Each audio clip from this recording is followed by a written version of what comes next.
Welcome to another deep dive. Today we're going to try to figure out how global money is flowing and what it means for South Korea. It's kind of like, a giant economic puzzle with pieces moving from Washington to Beijing to Seoul. Absolutely. And the puzzle is, constantly changing. Trump's trade policies and China's maneuvering are really reshaping the global landscape in ways that I think few predicted. Yeah, for sure. Let's just jump right into the heart of it. Our source, this article we have, points to Trump's 25% tariff on Canadian and Mexican steel as like the catalyst for all this. Mhm. I remember when that happened thinking, wait, allies? It just felt like a seismic shift in global trade. It was a seismic shift. Trump's protectionist stance, even towards, traditional allies, signaled that he was willing to disrupt the established order. And this is especially important, this is particularly impactful, given that the U.S. still holds like a commanding 30% share of global markets, both real and financial. Wow. When you put it that way, 30%, it's almost like the U.S. is playing with a whole different set of pieces on the board. Exactly. Every move they make has a magnified impact. And this tariff was a bold declaration. China, holding 15% of global exports, couldn't just ignore it. Their initial workaround was pretty clever, setting up factories in Mexico and Vietnam to bypass the tariffs. The old made Yeah. in Mexico, but really made in China tactic. But now, with those loopholes closing, the article suggests that they're looking more towards South Korea and Japan. Precisely. And here's where it gets really interesting. South Korea and Japan have much more favorable trade agreements with the U.S. than China does.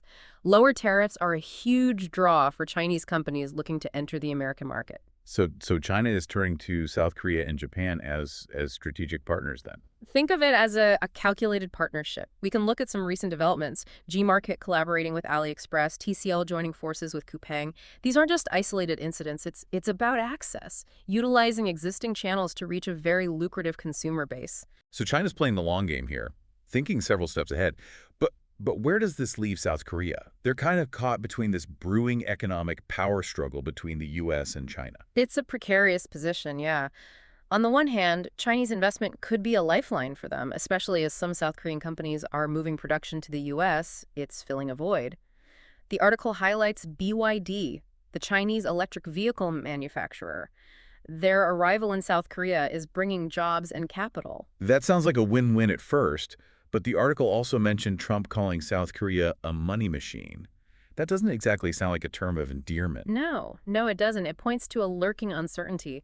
Trump's stance on trade is notoriously unpredictable. Today's money machine could very well be tomorrow's target for tariffs. And then there's the potential downside of becoming overly reliant on China, too. Precisely. It's a classic dilemma. Short-term economic benefits versus the risk of long-term dependence. South Korea finds itself walking a tightrope, really, navigating these competing interests and an ever-shifting global landscape. What's so interesting here is how the real economy, the actual physical stuff, is mirroring the changes happening in global finance. For years and years, you saw these massive flows of capital into financial markets, stocks, bonds, all that, derivatives.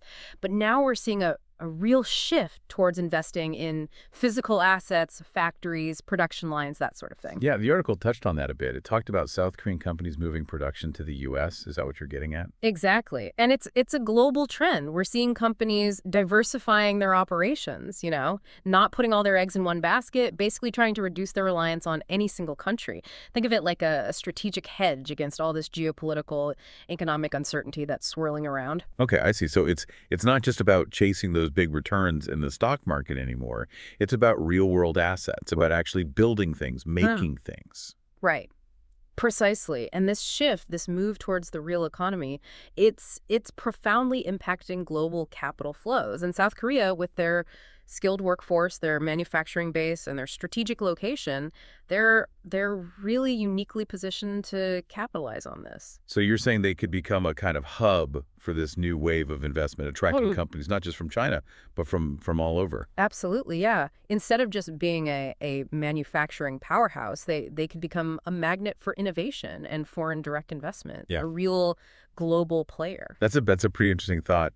But the article also pointed out that South Korea's manufacturing sector is actually shrinking, with more and more companies moving production overseas. Yeah, that's true, but it's only one part of the picture. While we're seeing some companies leaving, there are others who are investing heavily in cutting-edge technologies and emerging industries. South Korea is already a leader in things like electric vehicles, renewable energy, and biotechnology. These are the growth sectors of the future, the areas with real potential to create high-paying jobs. Okay, so it's not all doom and gloom for South Korea's economy then. Not at all. No, they have tremendous potential.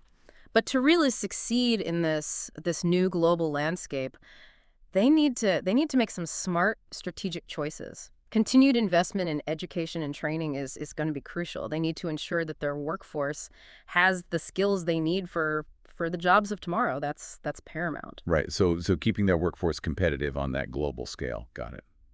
What else? Well, creating a really business-friendly environment is key. And that means reducing bureaucratic hurdles, simplifying regulations, and, providing tax incentives, that kind of thing.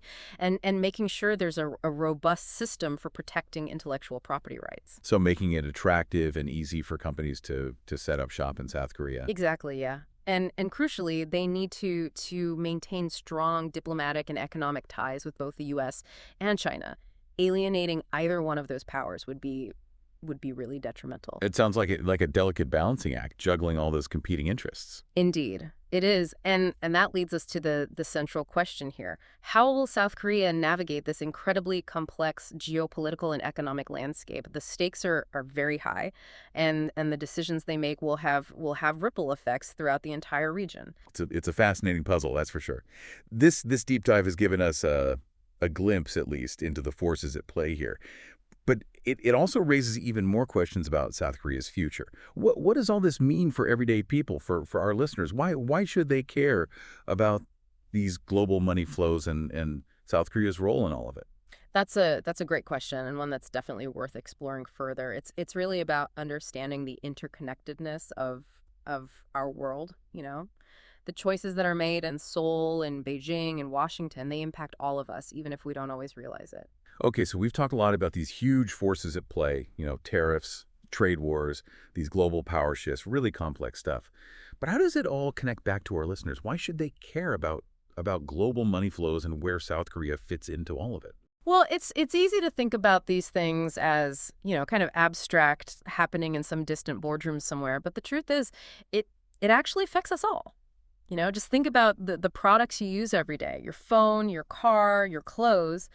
Chances are at least parts of them came from South Korea or at least involve components that they produce. Yeah, that's true. South Korean companies they're everywhere these days. Exactly. So their success, their struggles, they directly impact the global economy and by extension, our own lives. If South Korea's economy starts to falter, well, that could mean, higher prices for consumers, fewer choices, maybe even job losses. Who knows? I see. So what happens over there doesn't just stay over there. It kind of ripples back to us here. Exactly. And it goes beyond just the economics of it all. South Korea's, geopolitical situation with North Korea right there, that adds a whole other layer of complexity to things. Any instability in that region has global implications. It's like that butterfly effect, right? A small change in one place can have massive consequences somewhere else. Yeah, that's a great analogy. Understanding what's happening in South Korea, how it connects to the global flow of money, the balance of power,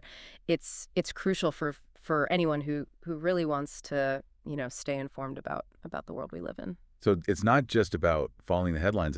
It's about understanding those deeper currents that are shaping our future. Exactly, and hopefully this deep dive has given our listeners a framework for doing just that.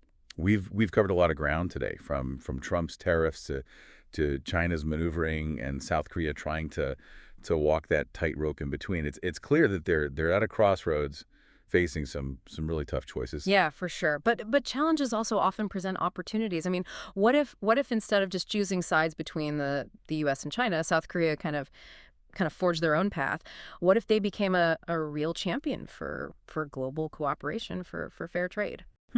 That's a thought-provoking idea. Yeah. Could they actually become a model for other nations to follow? It's definitely something to think about as we watch all of this unfold. Yeah, I think so. It's a good reminder that even in a world with so much uncertainty, there's always room for hope, for finding those innovative solutions.